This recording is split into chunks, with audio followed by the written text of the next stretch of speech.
Praise the Lord. आप सबको जय मसीह की। मैं परमेश्वर का एक बार फिर से धन्यवाद देता हूं कि परमेश्वर ने मौका दिया है, समय दिया है कि हम उसके जीवित वचन के ऊपर मनन करें। एक और सुबह परमेश्वर ने दिखाई, इसके लिए हम परमेश्वर का अनगिनत बार धन्यवाद देते हैं, क्योंकि कितने लोग हैं जो आज का दिन नहीं देखने पाए होंगे, लेकिन ये उसकी महाकरुणा है कि हम उसके साथ उसके संसार में जीवित और सही सलामत हैं। मैं आपका दोस्त पास्टर राज मैसी आपसे मुखातिब हूँ और आप देख रहे हैं मेरा यूट्यूब चैनल जिसका नाम है ब्रदर राज मैसी। मैं आपसे गुजारिश करता हूँ, मेरी रिक्वेस्ट है आपसे कि आप मेरे इस चैनल को सब्सक्राइब करें, बेल आइकन को दबाएं ताकि नोटिफिकेशन आपके पास पहुँचे और नया वीडियो बिना व्यवधान के आपके पास पहुँच जाए। मेरे वीडियोज़ को लाइक कीजिए, शेयर कीजिए और कमेंट सेक्शन में आकर मुझे ज़रूर बताइए कि आपको मेरा प्रयास कैसा लग रहा है। आप वचन से कुछ सीख रहे हैं, कुछ नई बातें आपको पता चल रही हैं या नहीं। तो आज का जो विषय है वो बहुत ही महत्वपूर्ण है। एक जिज्ञासा है लोगों के मन में और लोग ये जानना चाहते हैं कि स्वर्ग कितने हैं, स्वर्ग कितने हैं। तो आज मैं इसी विषय पर आपसे बातचीत करूंगा। बाइबल के गहन अध्ययन के बाद इस विषय को मैं आपके सम्मुख लेकर आया हूं और मैं आज आपको बताऊंगा कि स्वर्ग कितने हैं, क्योंकि बहुत सी अटकलें लगाई जाती हैं। लोग कहते हैं कि कोई कहता है 7 स्वर्ग हैं, कोई कुछ कहता है, कोई कुछ कहता है, लेकिन आज हम बाइबल से देखेंगे कि स्वर्ग कितने हैं। शुरुआत करेंगे हम पौलुस से, जो पौलुस ने एक दर्शन देखा था, उस दर्शन से। और उस दर्शन के ऊपर भी बहुत से विरोधाभास है। मैंने एक वीडियो देखी थी, एक पास्टर हैं बहुत बड़े यूट्यूब के, तो उनसे किसी ने सवाल पूछा था कि स्वर्ग कितने हैं, तो उन्होंने थोड़ा सा कुछ इस तरह से जवाब दिया जो जवाब बन नहीं रहा था। तो लेकिन मैं इन बातों पर नहीं जाता। जो परमेश्वर ने मुझे प्रकाशन दिया है वो मैं आज आपको बताना चाहता हूँ, और बाइबल के अध्ययन के बाद जो बातें सामने आई हैं वो मैं आपके सम्मुख रखना चाहता हूँ। तो आइए एक छोटी सी प्रार्थना करने के बाद हम शुरू करेंगे। जीवित और महान दयालु पिता परमेश्वर, हम तेरा धन्यवाद देते हैं आज के दिन के लिए जो तूने हमें दिखाया। मैं विनती करता हूँ प्रभु जी, आज के इस वचन को शेयर करने में मेरी मदद सहायता कर। मेरे होठों को, मेरे दिल दिमाग को छू कर ब्लेस कर प्रभु। मेरी आत्मा, मेरा शरीर तेरे ही कब्जे में रहे, ताकि बोलने वाला मनुष्य नहीं बल्कि तेरा आत्मा हो। जो भी गुड़ भेद की बातें आज के इस वचन में छिपी हैं वो हम पे प्रकट कर, ताकि प्रभु जी हम उन गुड़ भेद की बातों को जाने और अपने जीवन को उसी के अनुसार गुजारने वाले बन सकें। जितने भी लोग इस समय इस वचन को देख रहे हैं, सुन रहे हैं, उन सब पर प्रभु मैं तेरी आशीष खोलता हूँ प्रभु जी। सबको आशीषित कर, सबकी दुख, बीमारी, चिंता, परेशानियां अपने सामर्थ्य नाम के द्वारा दूर कर। धन्यवाद देता हूं प्रभु, तूने मेरी इस प्रार्थना को सुन लिया। यीशु नासरी के नाम से मांगता हूं, आमीन। तो प्रेज द लॉर्ड, एक बार फिर से स्वागत है आपका मेरे इस चैनल पर, और मैं आपसे गुजारिश करता हूं कि पूरे वीडियो को देखिएगा। थोड़ा सा लंबा हो सकता है वीडियो, क्योंकि मैसेज बहुत गंभीर है, इसके ऊपर आज हम मनन करेंगे। तो आइए उस वचन को मैं पढ़ूंगा। सबसे पहले 2 कुरिन्थियों 12 अध्याय है और उसकी पहली आयत से मैं पढ़ूंगा। यहाँ लिखा है, यद्यपि घमंड करना तो मेरे लिए ठीक नहीं, तो भी करना पड़ता है। ये संत पौलुस के लेखन है और इसको समझने वाली बात है। ये हम बाइबल को कभी भी शाब्दिक रूप से नहीं पढ़ें। हाँ, जब हम आत्मिक रूप से इस बाइबल को पढ़ेंगे तभी उसके भेद हम पे प्रकट होंगे, क्योंकि इसका बाइबल का लिखने वाला ही पवित्र आत्मा है। तो ये एक आत्मिक पुस्तक है, इसे हम आत्मिक रूप से पढ़ें तभी वो बड़े बड़े भेद हम पे प्रकट करेगी। शाब्दिक रूप से पढ़ने वाले इन भेदों को नहीं समझ पाएंगे। तो यहाँ लिखा है, सो मैं प्रभु में के दिन दिए हुए दर्शनों और प्रकाशनों की चर्चा करूंगा। वो फिर आगे लिखता है 2 आयत में, मैं मसीह में एक मनुष्य को जानता हूँ। यहाँ पौलुस अपने विषय में कह रहे हैं, किसी और के विषय में नहीं। यहाँ पर पौलुस अपने विषय में यहाँ पर बोल रहे हैं। वो कह रहे हैं कि मैं मसीह में एक मनुष्य को जानता हूँ, 14 वर्ष हुए कि ना जाने देह सहित ना जाने देह रहित परमेश्वर जानता है। क्योंकि वो ऐसी हालत में हो गए थे, मूर्छित हो गए थे, कि ऐसा सब कुछ देखा कि वो जान ही नहीं पा रहे थे कि ये क्या हो रहा है मेरे साथ। इसीलिए वो सोच रहे हैं क्या, चाहे मैं मुर्दा था या मैं जीवित था, कैसा था मैं उस समय। यहाँ पर इस बात को वो प्रकट करते हुए कहते हैं पौलुस कि मैं मसीह में एक मनुष्य को जानता हूँ, 14 वर्ष हुए कि ना जाने देह सहित ना जाने देह रहित परमेश्वर जानता है। ऐसा मनुष्य तीसरे स्वर्ग तक उठा लिया गया, तीसरे स्वर्ग तक उठा लिया गया। इसका मतलब क्या है? 3 स्वर्ग हैं, ठीक है। वो सारा खोलकर मैं आपको बताऊंगा कैसे कैसे हैं, ध्यान से सुनिएगा। तीसरे स्वर्ग तक उठा लिया गया। मैं ऐसे मनुष्य को जानता हूं, ना जाने देह सहित ना जाने देह रहित, परमेश्वर ही जानता है, कि स्वर्ग लोक पर उठा लिया गया और ऐसी बातें सुनी जो कहने की नहीं और जिनका मुंह पर लाना मनुष्य को उचित नहीं। ऐसे मनुष्य पर तो मैं घमंड करूंगा, परंतु अपने पर अपनी निर्बलताओं को छोड़ अपने विषय में घमंड ना करूंगा। तो संत पौलुस ये अपने विषय में कह रहे हैं। यहाँ पर मैं आपको बता दूं कि पौलुस यहाँ पर एक व्यक्तिगत और वास्तविक अनुभव के विषय में कहते हैं। व्यक्तिगत और वास्तविक एक सच्चाई, अपने ऊपर बीती हुई एक सच्चाई के विषय में कहते हैं। जब वह स्वर्ग पर उठा लिए गए और ऐसे ईश्वरीय प्रकाशन को प्राप्त किया जिसके विषय में वह कुछ नहीं कह सके। यह लगभग 43 ईस्वी में पौलुस की प्रथम मिशनरी यात्रा से पहले हुआ। ये कब हुआ? ये जब पहली मिशनरी यात्रा थी संत पौलुस की, उस समय ये घटना घटी थी और पौलुस की प्रथम मिशनरी यात्रा से पहले हुआ। ये घटना 43 ईस्वी के करीब हुई थी और उसके बाद हम देखते हैं कि सन 70 में संत पौलुस को जो नीरो राजा ने गला काट कर उसका मर्डर करवा दिया था। तो यहाँ पर संत पौलुस 3 स्वर्ग की बातें करते हैं। अब हम उन तीनों स्वर्ग को देखेंगे, ठीक है। सबसे पहला स्वर्ग कौन सा है? ये आकाश। सबसे पहले हम देखेंगे उत्पत्ति की पुस्तक, उसका 1 अध्याय और पहले वचन में हम पढ़ेंगे क्या लिखा है। यह लिखा है, in the beginning God created heaven and earth. Hindi में लिखा है, आदि में परमेश्वर ने आकाश और पृथ्वी की सृष्टि की। ये जो आकाश है इसे स्वर्ग कहा जाता है। इंग्लिश में इसका ट्रांसलेशन इस प्रकार से है, in the beginning God created heaven and earth. तो पहला स्वर्ग क्या है? ये आकाश है। और इस आकाश में, आकाश मंडल में क्या चीज है? सारे सौर मंडल हैं, बहुत कुछ है इसके ऊपर। लेकिन एक चीज और है यहाँ पर, उसके विषय में हम पढ़ेंगे इफिसियों 6 अध्याय और उसके 10 पद को। यहाँ लिखा है, निदान प्रभु में और उसकी शक्ति के प्रभाव में बलवंत बनो, परमेश्वर के सारे हथियार बांध लो कि तुम शैतान की युक्तियों के सामने खड़े रह सको। क्योंकि हमारा ये मल्ल युद्ध का मतलब होता है कुश्ती, लहू और मांस से नहीं परंतु प्रधानों से और अधिकारियों से और इस संसार के अंधकार के हाकिमों से और उस दुष्टता की आत्मिक सेनाओं से जो आकाश में है। तो ये जो पहला स्वर्ग है, यहाँ पर दुष्टता की ताकत है, शैतान की ताकतें आकाश में घूमती रहती हैं।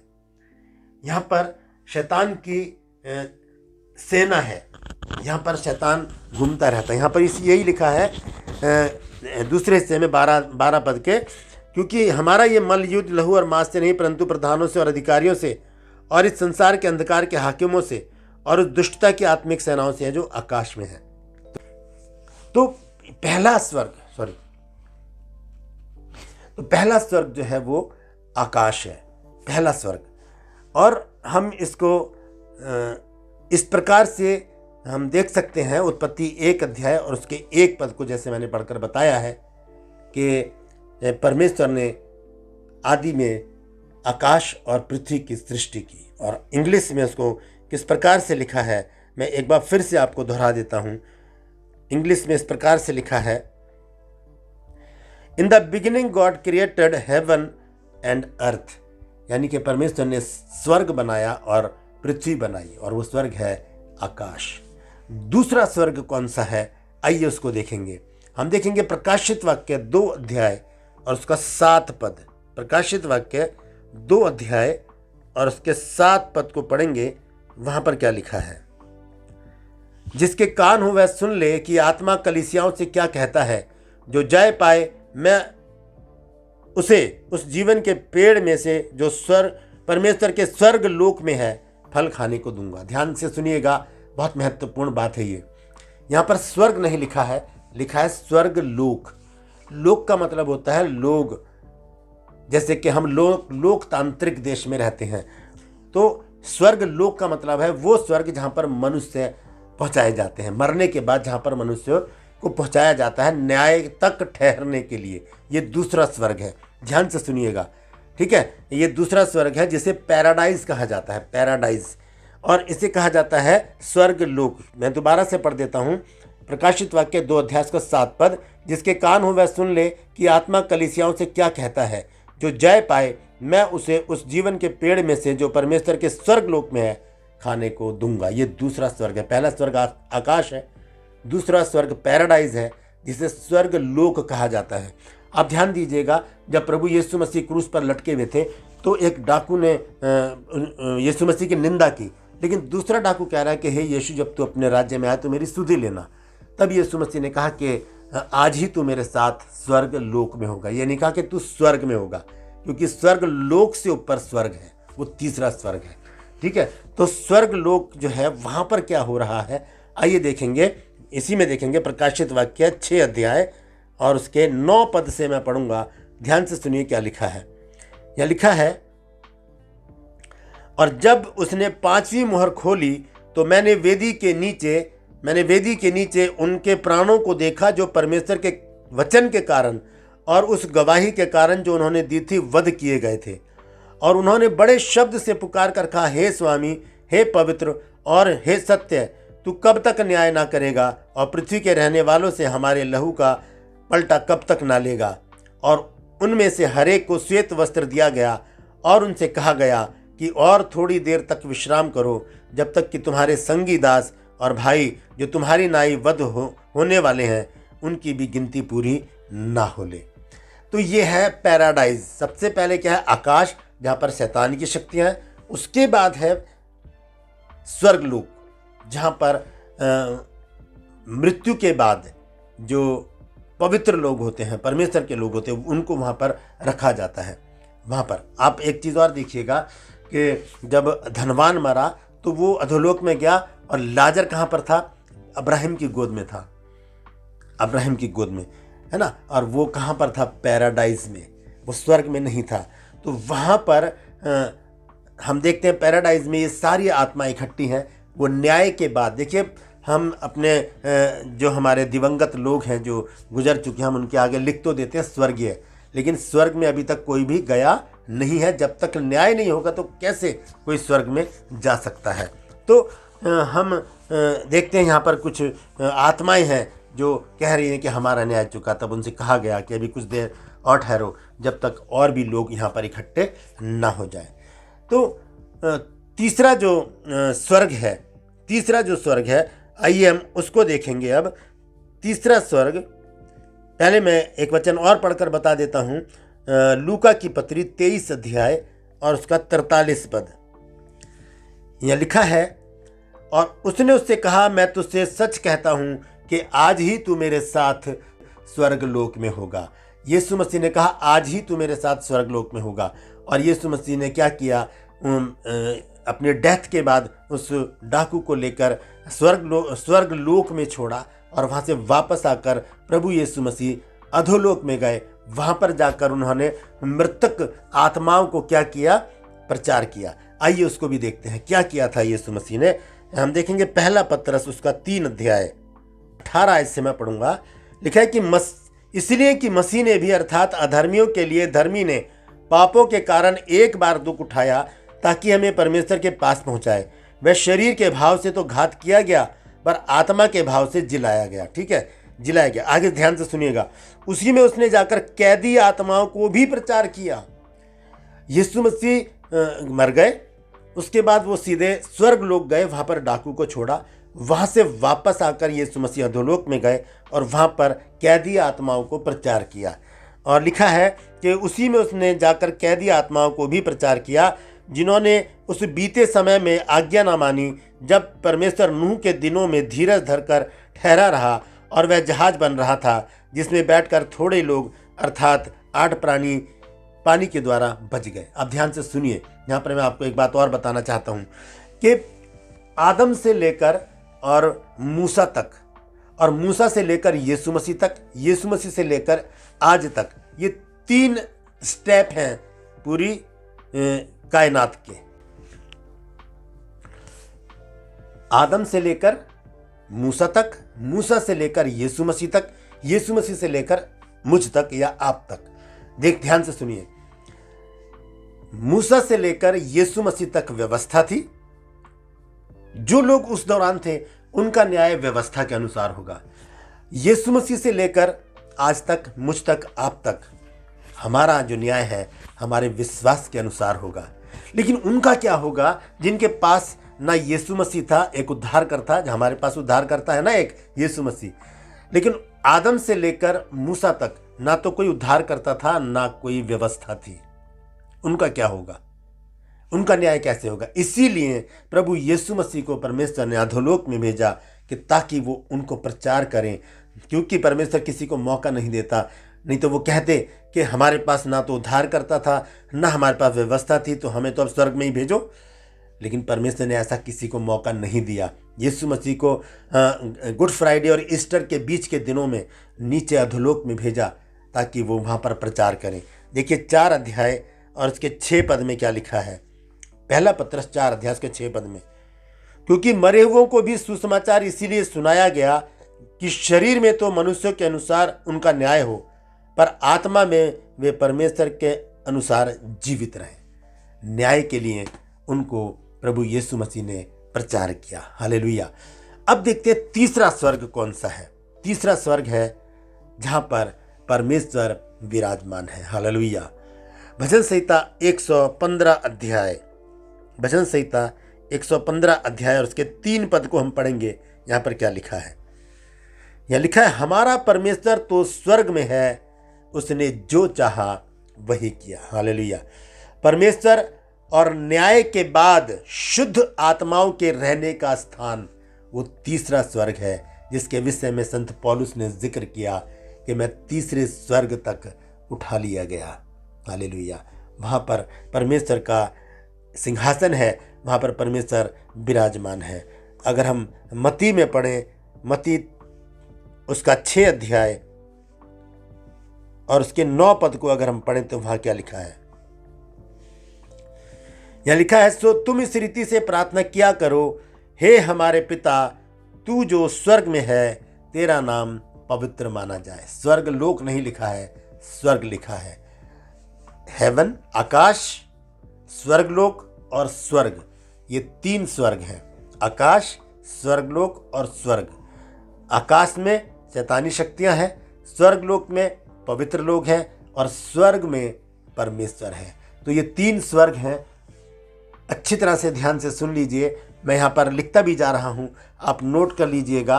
पहला स्वर्ग जो है वो जहाँ पर तारामंडल है, जहाँ पर नक्षत्र हैं, जहाँ पर शैतानी ताकतें हैं, प्रधानों और अधिकारियों का राज्य है, वहाँ पर वो है आकाश। वो है आकाश जिसे इंग्लिश में हेवन कहा गया है। दूसरा स्वर्ग है पैराडाइज। दूसरा स्वर्ग क्या है? पैराडाइज, जहाँ पर शुद्ध आत्माओं के रहने का स्थान है। जो शुद्ध आत्माएं हैं उनके रहने का स्थान है, जिसे पैराडाइज कहा गया है। तीसरा स्वर्ग है स्वर्ग, जहाँ पर परमेश्वर का सिंहासन है। वहीं जाना है हमको, वहीं जाना है। हमें पृथ्वी से आज़ाद होकर, आकाश से आज़ाद होकर और पैराडाइज से आगे जाकर हमें स्वर्ग में जाना है। तीसरे स्वर्ग तक हमें पहुंचना है, हमें वहाँ की तैयारी करनी है। वहीं से प्रभु यीशु मसीह मुझे और आपको लेने आ रहे हैं। तो हम तैयार रहें। आज इस बात को हमने जाना है कि 3 स्वर्ग हैं, एक आकाश है, एक पैराडाइज है और एक स्वर्ग है जहाँ पर परमेश्वर विराजमान है। परमेश्वर इन वचनों के द्वारा हम सबको आशीष दे। यदि आज आपने कुछ नया सीखा है तो कमेंट सेक्शन में आकर मुझे ज़रूर बताइएगा और मेरी हौसला अफजाई कीजिए, मुझे शक्ति बल सामर्थ दीजिए अपनी प्रार्थनाओं के द्वारा, ताकि इसी तरह से परमेश्वर के वचन के भेदों को मैं बता सकूं और लोगों को बता सकूं कि परमेश्वर का वचन किस प्रकार से हमें अवगत कराता है, बताता है नई नई बातें जिन्हें हम नहीं जानते। हालेलुया।